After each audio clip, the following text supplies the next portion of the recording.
Hello friends, welcome back to my channel. இன்னைக்கு நம்ம சத்து மாவு கொழுக்கட்டை செய்ய போகிறோம். வீடியோவை ஸ்கிப் பண்ணாமல் பாருங்கள். இப்போ எப்படி செய்யறதுன்னு பார்க்கலாம். அடுப்பில் ஒரு கடாய் வச்சு சூடு பண்ணிக்கோங்க. கடாய் சூடானதும் 2 கப் சத்து மாவு சேர்த்துக்கலாம்.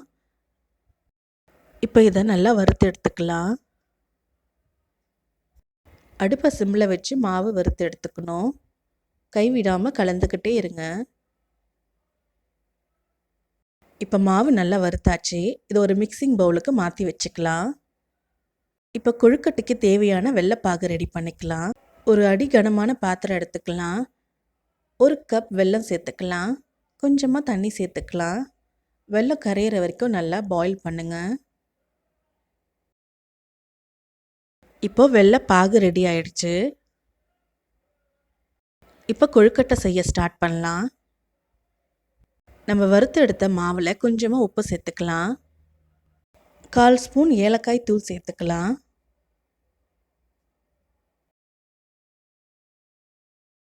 1/2 கப் துருவின தேங்காய் சேர்த்துக்கலாம்.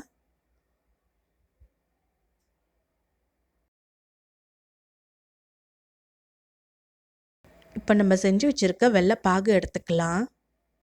வெள்ளைப்பாகை ஃபில்டர் பண்ணி கொஞ்சம் கொஞ்சமாக மாவில் சேர்த்துக்கலாம். வெள்ளைப்பாகு சேர்த்ததும் மாவோடு கலந்து விடுங்க.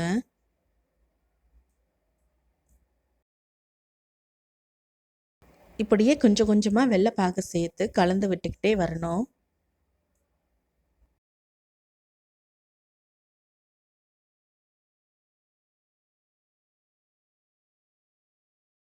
மாவு கொஞ்சம் ஆறினதுக்கப்புறம் கையாலே கலந்து விடலாம். இப்போ கொழுக்கட்டை மாவு ரெடி ஆகிடுச்சு. நம்ம இதை உருண்டை பிடிச்சிக்கலாம். கொழுக்கட்டைக்கு ரெடி பண்ணுறதுக்கு முன்னாடி ஸ்டீமர் ரெடி பண்ணி வச்சுக்கோங்க. அப்போ ஈஸியாக இருக்கும். கொஞ்சம் கொஞ்சமாக மாவு எடுத்து இது போல் கொழுக்கட்டை மாதிரி உருட்டிக்கலாம்.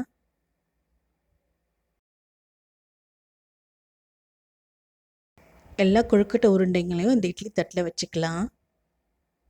நான் பாதி கொழுக்கட்டை ரவுண்ட் ஷேப்லேயும் பாதி கொழுக்கட்டை இது போல் பிடி கொழுக்கட்டையாக செஞ்சு வச்சுக்கிறேன். கொஞ்சமாக மாவு எடுத்து இது போல் விரலுக்கு நடுவில் அழுத்தி விட்டிங்கன்னா பிடி கொழுக்கட்டை ரெடி ஆகிடும்.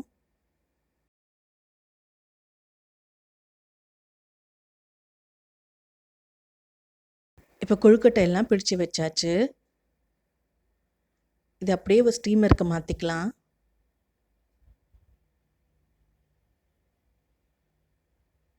இது ஒரு மூடி போட்டு மூடி 10 நிமிஷம் வேகட்டும்.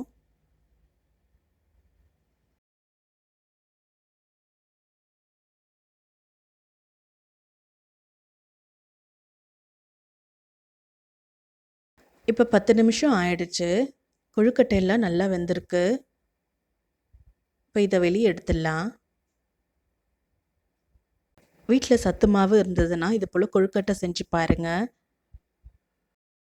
அவ்வளவுதான், நம்மளோட சத்து மாவு கொழுக்கட்டை ரெடி ஆயிடுச்சு. இதை சூடாக சாப்பிடுங்க, ரொம்ப நல்லாயிருக்கும். இந்த ரெசிபி உங்களுக்கு பிடிச்சிருந்தா லைக் பண்ணுங்கள், ஷேர் பண்ணுங்கள், கமெண்ட் பண்ணுங்கள். இன்னும் என்ன மாதிரியான வீடியோஸ் உங்களுக்கு வேணும்னு எனக்கு சஜஸ்ட் பண்ணுங்கள். என்னோடய சேனலை முதல் முறையாக பார்க்குறீங்கன்னா சப்ஸ்கிரைப் பண்ணுங்கள். பக்கத்தில் இருக்க பெல் ஐக்கானை கிளிக் பண்ணுங்கள். அப்போ தான் நான் போடுற புது வீடியோவோட நோட்டிஃபிகேஷன்ஸ் உங்களுக்கு வரும்.